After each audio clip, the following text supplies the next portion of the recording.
In a daze, without even realizing what I was doing, I stepped down from the small ladder I had pulled out of the closet and trudged back to the bed.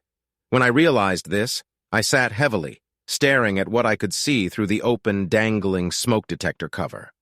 All the implications of why and how the object of my gaze ended up where it did and what exactly that meant flooded my mind. I'm not entirely sure when the suspicion took hold in my head that Veronica, my wife of 3 years, was cheating on me, but it took hold. Based on my research, she exhibited many of the classic signs of adultery. The sudden change from never going on overnight trips for work to going away for the entire weekend, like right now, only reinforced what had been making me nervous for a while. I mean, who leaves for work on a Friday afternoon? At least the last short 2-day trip she took was less socially disruptive in the middle of the week. In retrospect, suspicions began rearing their ugly heads about a month ago. I returned from my trip to find that Ronnie had suddenly changed. Colder, more emotionally distant than before, less affectionate in general. We always had sex after I returned from a trip, but this time she apologized and refused. After that, I tried a couple more nights, but was refused. The thoughtful guy that I was stopped grumbling, hoping that she would come out of the horror she was in. I realized that here we were a month later, and we hadn't made love since the night before our first trip. Looking at the smoke detector above the bed in the bedroom of our apartment, I now knew why. A sudden change in one behavior prompted me to look for other differences. When I opened my eyes, there was no shortage of clues. I noticed that she looks at me when she thinks I'm busy with something else, and then turns away when I look at her. I thought her "I love you" sounded a little forced these days. Besides, a lot has changed in her life recently, from the sudden increase in bachelorette parties, suddenly changing the password on the computer, taking phone calls, and then walking out of earshot during the conversation, to conversations with her best friend Julie in the kitchen that suddenly stopped when I walked into the house. They were all there, all adding to my growing paranoia. Unwilling to accept what I now strongly suspected, I began cataloging when I thought she had the opportunity. I followed her to the next bachelorette party and was pleasantly surprised that she was exactly where she was supposed to be and behaved exactly as a wife should behave. In a fit of petty anger, I also changed my login password. If she's going to keep secrets, I'll be damned if I give her free access to my things. Her actions and attitude affected me. Sometimes I couldn't guarantee that I would be calm enough to pretend to be normal at home, so I would stay later in the office or go out for drinks with friends. I hated what she brought me. For example, I started calling her at work at lunchtime. I hated it even more seeing the pattern form over the weeks. If before she always took only half for lunch, now she takes an hour or more, almost every day. Enough time to have lunch with your lover, just enough time for a quickie. Unfortunately, part of my job was to monitor the reception and phones during lunch hours, so I was never able to follow Ronnie's work to keep an eye on it. I probably could have taken the day off, but subconsciously, I was afraid of what I would find. I was disappointed that our finances didn't extend to hiring a private investigator to accompany her on her first overnight work trip 2 weeks ago. I called her at any time, and she always answered quickly and was never out of breath, but I knew that she was a smart woman. How clever was the object hidden by the smoke detector cover above the bed? One look at this item, and I immediately realized that she was not only deceiving me, but also doing everything possible to prevent me from finding out. That day, all my suspicions came together, wanting to see my wife before she left for the weekend with her lover. Perhaps in the vain hope of reminding her that I love her, I returned home a little early, timing it so that she would be home from the office, but not yet left for the airport. She clearly wasn't expecting me and left the bedroom looking damn guilty. I sat on the bed until she had no choice but to go to the bathroom to finish her makeup. Then carefully checked the closet and under the bed, nothing. Then she checked that her phone was still protected by an unknown password and carefully removed enough clothes from her suitcase to make sure there were no suspicious underwear or cocktail dresses in there. This puzzled me. When I entered the house, she was definitely up to no good in that room. After that, I checked the trunk of her car for other bags. Nothing. But she is a very smart woman. Instead of aligning my fears and easing my suspicions that my loving wife was doing something dirty to me, the lack of evidence only made them stronger. It pissed me off that she outsmarted me. I came up with a plan to catch her that was within my budget. Next week, I'll plan my own work trip. Maybe Veronica will take this opportunity and invite her lover while I'm away. I would install a tiny camera in the smoke detector above the bed to record the action. It was just a one-room apartment, so one camera was enough for me. Once my suspicions were confirmed, I knew exactly what to do to end this joke marriage without being financially abused. So 3 hours after Veronica left for her second overnight business trip, I moved the bed to the side, pulled our small 3-step home staircase under the centrally located smoke alarm, and released the small clip on the side of the device, causing the lid to open and hang on a noose. Inside was a camera exactly like the one I was holding in my left hand. A camera that transmits a signal to a small transponder that can be hidden anywhere. A transponder which in turn transmitted a signal either to a laptop for direct viewing or to a computer for later viewing. I knew with certainty that my wife would prefer a combination of both. So not only was she having an affair, but she was monitoring my whereabouts and behavior while she was doing it to see if there were any signs that I was suspicious of her. I got up and walked into the living room. There was another smoke detector and, of course, another camera. Just to confirm my suspicions beyond a shadow of a doubt, I went over my car with a fine tooth comb. It took me a quarter of an hour to find the tiny GPS tracker. I put my hands on the hood, my chin on my chest, and I felt sick with the thought that at that very moment my wife was in another city where she was having sex with a stranger. Or is it not? Suddenly I remembered how abruptly Veronica refused my offers to drop her off at the airport. I raised my head, staring blankly at the garage door as my thoughts raced. Didn't she really fly away? Maybe she is now somewhere in the city with her lover? No. The woman I knew was too smart not to get a guy to wear a rubber band. Too many chances to pass on an STD to me. I shook my head, realizing I was getting distracted, putting off the inevitable conversation with myself. Could I forgive my wife for not sleeping with me? Never. Well, the conversation is over. The thought of waiting until she returned on Sunday evening to face her was not an option. I needed to find her and end this immediately. Veronica handled all family finances. I pulled out all the latest bank statements from the closet and looked at them for the last month. Nothing unusual until I got to the line. Transferred to account number XYZ. The amount is $500. After logging into NetBank, I connected the specified account number. I looked into the notebook where my wife kept encrypted passwords, found an unfamiliar one, then guessed the code on the third try. It was a credit card I didn't know existed. The last trade was not even 3 hours old, at a cheap chain motel 10 minutes away. For some reason, the realization that she was footing the bill for her date with her lover made me angry. Knowing that she was basically stealing our money to do this made me freak out. Next came a recording from the same motel, which coincided with her first intended trip out of town. Even higher is a recording made when she bought surveillance equipment. Ironically, she bought it from the same store as me.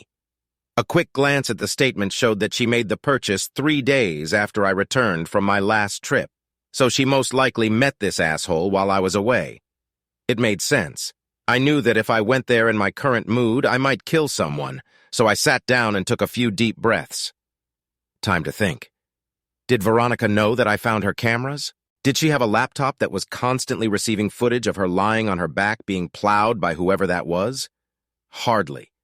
I couldn't imagine her being so heartless. After all, I knew that one of the reasons she had gone to such extraordinary lengths to keep me from finding out about her affair was to spare me pain. It must have been so. Otherwise, she was far from being the loving person I thought she was. It was more likely that she was recording the camera footage. Returning to my car, I recorded the GPS tracker data and Googled it. Of course, it had a software feature that could alert the cell phone when the device was in motion. So there is no need to disturb the conscience of her lover and her conscience by constantly having a channel from our house on the screen. All she had to do was listen to the alarm. Mean bitch. Then my thoughts went back to what I did or didn't do to keep her faithful to me. All the usual reasons that I suppose all people in my position thought flashed through my mind. Was it really bad for her in bed with me? Was I unsatisfactory in bed? I thought so. Until she interrupted me, I thought she was thoroughly enjoying my efforts. Maybe I was wrong. Maybe I really was sure. Maybe I really was shit in bed and she was faking it all this time. God, do I doubt my masculinity? All these thoughts made me angrier instead of calming me down, so I turned my mind to my options. What is she doing now?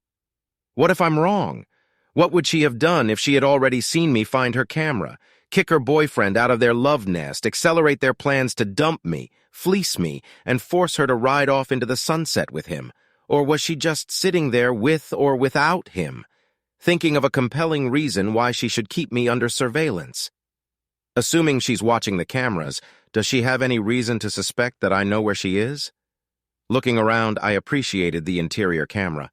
I think she saw me sitting on the sofa, but it's unlikely that she saw me rummaging through the file cabinet and working at the table in the corner. She would have noticed the frantic activity, but she had no idea what it was all about. For the rather vindictive reason of cutting into his or her planning time and no other, I decided to confront her now. Anger or not anger on my part? I don't know. Believing there was no camera in the kitchen, I went in and left the house through the kitchen door. Opening the side garage door, I removed the tracker and placed it on a shelf next to the car, figuring it wasn't sensitive enough to detect such a small movement. I pulled up to a cheap motel just outside the city and parked a little further away. Walking in the darkness, I discovered her car hidden behind the main building, invisible from the highway. There were only 4 cars in the parking lot and none within 5 spaces of her. The room directly in front of her car was also the only one that still had a light on. Looking around for witnesses, I checked to see if there was a view into the room before creeping up to the window. He was absent. Bracing my ego for what I might discover, I raised my hand, clenched my fist, and prepared to knock. Before my knuckles even hit the wood, I saw the headlights of a car coming around the corner, thinking that it might be her lover. I moved away from the door, pretending to look for my room. A small car with the name of a local pizzeria pulled up next to my wife's car. I idly thought she was having a late dinner, but then I remembered that on a Friday night in this city, you can wait up to 3 hours for pizzeria to be delivered. The teenager got out of the car, took a pizza box and a bottle of soft drink from the back seat, and knocked on the door. Veronica opened it, dressed it exactly the same as when she left our house, handed over some cash, and then accepted the goods. From the shadows, I watched the delivery man return to his car. My wife left the door open while she carried a pizza in one hand and a drink in the other to place next to the bed. Freeing her hands, she turned to the door to close it. She gasped when she saw me in the doorway. Then her eyes darted back to the bed. Slightly embarrassed by the evidence of tears on her face, I glanced around the rest of the room.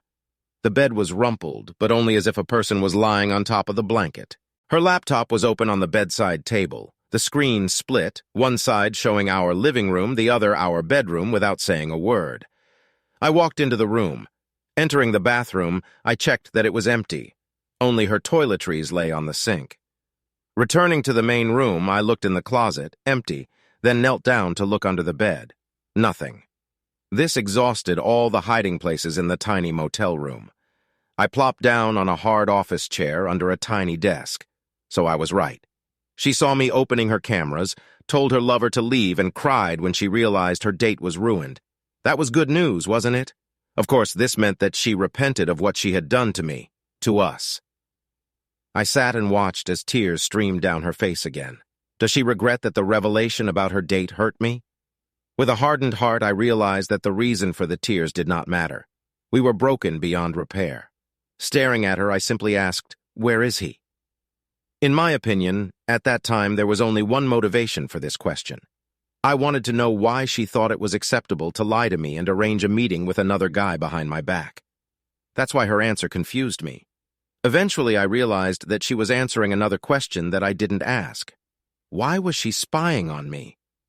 I'm really sorry, John. I should have known. What the hell are you talking about, Veronica? When you returned from that trip about a month ago, you were different. Call her. More detached. It was as if something was on your mind. I thought you cheated on me while you were gone. Then you suddenly started working late and allegedly going out with friends. When I saw that you changed the password on your computer, I was already sure. I know that I changed the password before. I didn't want you to see that I was studying the signs of my husband's cheating. I deleted my search history. But you know more about computers than I do. I didn't know if you could still see what I was looking at. When you first came back, I just couldn't imagine having sex with you, thinking that you were with another woman. Then I decided that I could use sex as a test. If you didn't get it from me, you must have gotten it somewhere else. You only asked me for some a couple of times, and then you gave up. We've never been interrupted for so long before. Then you started calling me 3 or 4 times during my lunch break to make sure I was there and not spying on you so you could meet your mistress in peace. My work phone records all missed calls. I started taking longer breaks for lunch and checking to see if your car is at work. Julie has been giving me advice all this time. One time you almost caught us talking in the kitchen, remember? By the way, she thinks I'm just paranoid. What nouse at me is that I don't know for sure. Tonight, when you came home early and almost caught me changing the battery in my bedroom camera, I thought I was going to faint from the stress. I was sure that you were cheating on me, but I needed proof. I bought cameras and a GPS tracker to get this evidence and end my dilemma. I still don't know for sure. I know you were just sitting at home alone when I went on that first trip, but I thought it was just because it was during the week.